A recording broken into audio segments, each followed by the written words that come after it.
Breaking Mzansi Insider reports. Tshwane Metro Police Department, TMPD, Commissioner Yolanda Faro has made significant revelations while testifying at the Madlanga Commission of Inquiry, shedding light on serious irregularities within the department.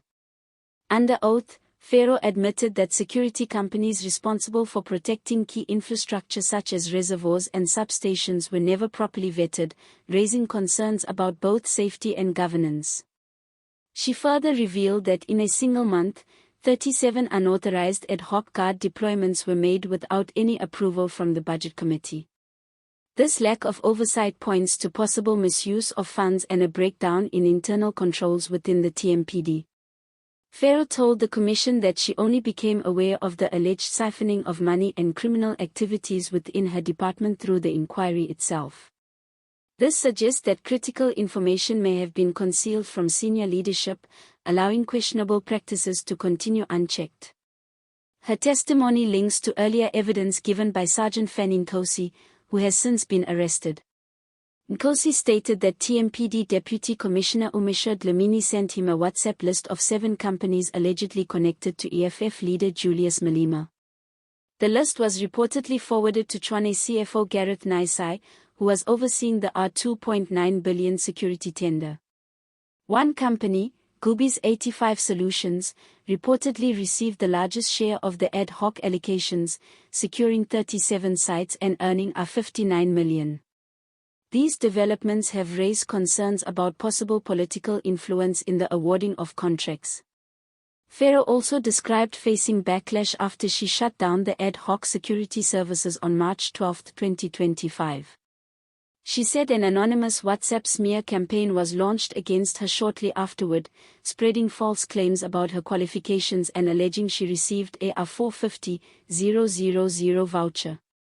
She has denied these claims. The Madlanga Commission of Inquiry continues to uncover deeper layers of concern within the Tshwane Metro Police Department, as Commissioner Yolanda Faro's testimony raises questions about accountability at the highest levels. Her admission that key decisions were made without proper authorization has intensified scrutiny on senior officials who were responsible for oversight but appear to have failed to act. Attention is now increasingly focused on the role of those allegedly involved in facilitating the controversial security contracts. The claims that a WhatsApp list of preferred companies was circulated among officials have added a troubling dimension to the investigation, suggesting that procurement processes may have been influenced outside formal channels. If proven, this could point to a deliberate effort to bypass standard procedures. The financial scale of the matter has also drawn public concern. With a R2.9 billion security tender under review, questions are being raised about how such a large budget could be managed without stricter controls.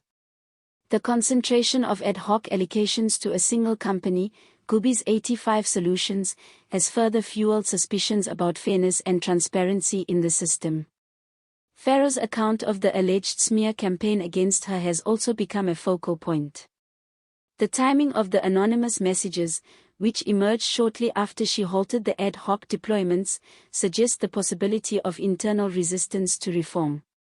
This has highlighted the risks faced by officials who attempt to challenge questionable practices within their institutions. As the Commission continues its work, there is growing pressure for concrete action to follow these revelations. The findings could lead to disciplinary measures, criminal investigations, or broader reforms within the TMPD and municipal structures. For many observers, the case has become a critical test of whether accountability will be enforced or whether systemic issues will persist. As the Madlanga Commission moves forward, the focus is now shifting toward what consequences may follow these serious allegations. The testimony presented so far has not only exposed potential wrongdoing but also highlighted systemic weaknesses in oversight, procurement, and internal accountability within the Tshwane Metro Police Department. Legal experts suggest that if the evidence presented is substantiated, several individuals could face criminal charges ranging from fraud and corruption to abuse of office. The involvement of multiple officials, as indicated in testimonies, may also point to a coordinated network rather than isolated incidents, which could widen the scope of investigations beyond the TMPD. There is also increasing public pressure on political leadership in Tshwane to respond decisively. Questions are being asked about how such large-scale irregularities were allowed to persist, and whether there was any level of political protection or negligence that enabled them. The alleged links between certain companies and political figures have further intensified calls for transparency and independent oversight.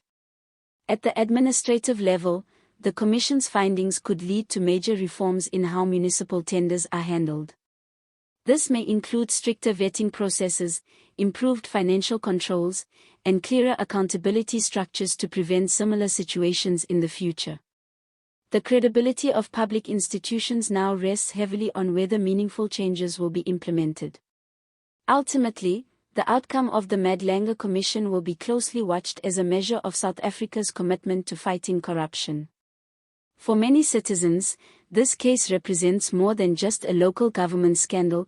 It is a reflection of broader challenges in governance and the ongoing struggle to ensure that public resources are used responsibly and transparently.